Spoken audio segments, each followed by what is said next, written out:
नमस्कार साथियों। आज हिंदी आलोचना का स्वरूप एवं प्रकार को देखेंगे। संस्कृत काव्य शास्त्र की पुनरावृत्ति हेतु रीतिकालीन काव्य शास्त्रीय विवेचन में कुछ भी मौलिकता, सूक्ष्मता एवं नूतनता न थी। काव्य शास्त्रीय रस के विद्यमान होने के पश्चात भी सामाजिक संदर्भों में उभरते हुए जीवन काव्य का रस नहीं।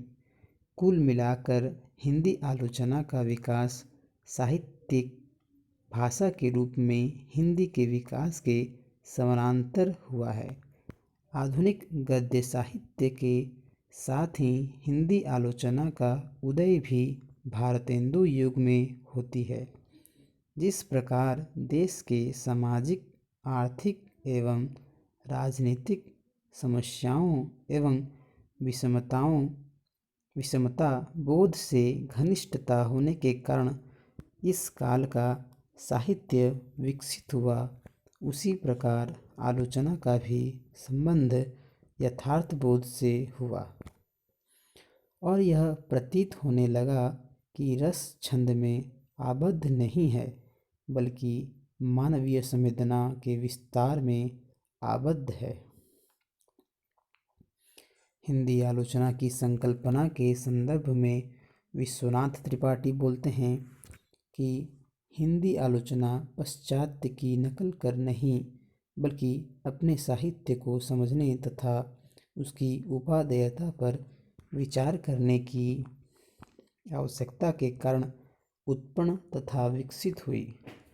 यही कारण है कि हिंदी आलोचना रचनाशीलता की समान धर्मी रही है। हिंदी आलोचना भी संस्कृत काव्य शास्त्र की आधारभूमि से जड़ित होते हुए भी स्वाभाविक रूप से कलावादी, अभिजात्यवादी, रीतिवादी, साम्राज्यवादी, सामंतवादी, विरोधी और स्वच्छंदताकामी हो रही है।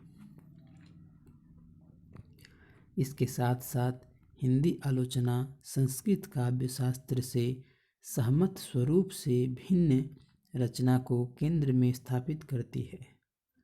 रचना और आलोचना की समान धर्मिता या समांतरता को डॉक्टर रामविलास शर्मा के इस मंतव्य से समझा जा सकता है कि जो काम निराला ने काव्य में किया और प्रेमचंद ने उपन्यासों के माध्यम से किया, वही काम आचार्य शुक्ल ने आलोचना के माध्यम से किया। हिंदी आलोचना और रचना के गहरे संबंध का सुखद परिणाम यह होता है कि आलोचना या आलोचक अपने विवेचन या मूल्यांकन का परिष्कार रचना के बीच से करते हैं, न कि शास्त्रवाद के साए में। यही प्रवृत्ति हम नई कविता के दौर में भी देखते हैं, जहाँ रचनाओं की मूल्यांकन प्रक्रिया में हिंदी आलोचना में कुछ अवधारणात्मक शब्द जैसे आधुनिक, प्रयोगशीलता, प्रगतिशीलता, प्रतिबद्धता, भोगा हुआ यथार्थ, लघु मानव, अनुभूति की प्रामाणिकता, अद्वितीय क्षण, व्यक्ति सत्य, मानव मूल्य, विसंगति, विडंबना, तनाव, ज्ञानात्मक संवेदना और संवेदनात्मक ज्ञान, सचेतनता, व्यापकता और गहराई, ईमानदारी, समझदारी, बिंब और सपाट बयानी विकसित होते गए हैं। जब नई कविता और उसके बाद की कविता में अर्थ की परत सघनतर होती है, अभिव्यक्ति सूक्ष्मतर होती जाती है, तो आलोचना भी व्याख्या और निर्णय से आगे बढ़कर रचना अर्थ संवर्धन को अपना दायित्व मानती है। संक्षेप में और आचार्य शुक्ल के शब्दों को उधार लेकर कहा जा सकता है कि हिंदी आलोचना अपने स्वरूप और संकल्पना में साहित्येतर और उपयोगिता कसौटी को स्वीकार नहीं करती है। आलोचना के प्रकार। आलोचना के दो प्रकार हैं, सैद्धांतिक आलोचना, व्यवहारिक आलोचना। प्रथम, सैद्धांतिक आलोचना, साहित्य संबंधी सामान्य सिद्धांतों पर विचार किया जाता है। ये सिद्धांत शास्त्रीय भी हो सकते हैं और ऐतिहासिक भी। शास्त्रीय सिद्धांतों का स्वरूप स्थिर और अपरिवर्तनशील होता है। ऐतिहासिक सिद्धांतों का स्वरूप परिवर्तनशील और विकासात्मक होता है। व्यवहारिक आलोचना, जब सिद्धांतों के आधार पर साहित्य की समीक्षा की जाए तो उसे व्यवहारिक आलोचना कहा जाता है। व्यवहारिक आलोचना कई प्रकार की हो सकती है, जैसे व्याख्यात्मक आलोचना, गूढ़ गंभीर साहित्य रचना के विषय उसकी भाषा शिल्प को सरल सुबोध भाषा में स्पष्ट करना। जीवन चरित्रमूलक आलोचना, इसके अंतर्गत रचनाकार के व्यक्तित्व, उसके जीवन की महत्वपूर्ण घटनाएं, पर्यावरण, हाव भाव, रुचि और शैली आदि तथ्यों को ध्यान में रखकर आलोचना की जाती है। जैसे डॉक्टर रामविलास शर्मा की निराला की साहित्य साधना और डॉक्टर नगेंद्र का सुमित्रानंदन पंत।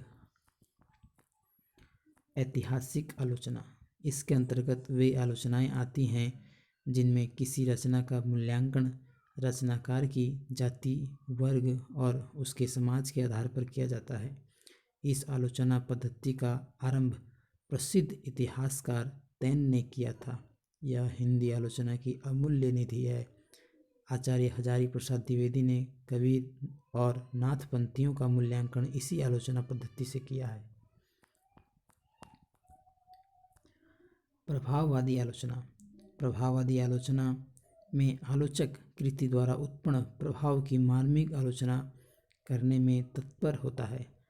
तटस्थ दृष्टि का इसमें प्राय अभाव होता है। उपाधि ग्रहण के लिए लिखे जाने वाले शोध प्रबंध और लघु प्रबंध प्राय इसी कोटि में आते हैं।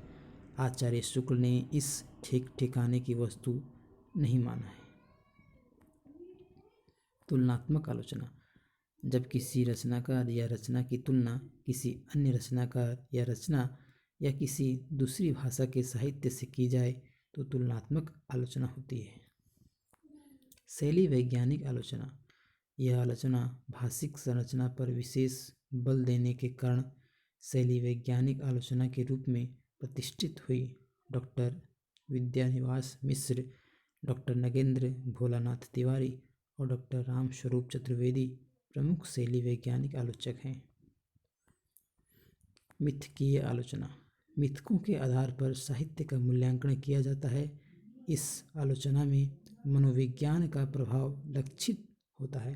इसके अंतर्गत साहित्य का मूल मानव वृत्तियों के साथ सहजात संबंध स्थापित करके उसे एक व्यापक पीठिका पर प्रतिष्ठित किया जाता है। निर्णयात्मक आलोचना, जब निश्चित सिद्धांतों के आधार पर साहित्य के गुण, दोष या श्रेष्ठता, निकृष्टता का निर्णय किया जाता है, इसे नैतिक आलोचना भी कहा जाता है। ऐसी आलोचना में सैद्धांतिक यांत्रिकता अधिक होती है। समन्वयवादी आलोचना, अनेक प्रवृत्तियों और पद्धतियों के समाहार पर आधारित आलोचना है। आचार्य शुक्ल ने पाश्चात्य कला के लिए और संस्कृत काव्यशास्त्र में समन्वय स्थापित कर आलोचना को समन्वयवादी स्वर देने की शुरुआत की थी। और इसी के साथ आलोचना के प्रकार खत्म होती है। धन्यवाद मित्रों। अगर वीडियो पसंद आए तो लाइक ज़रूर करें।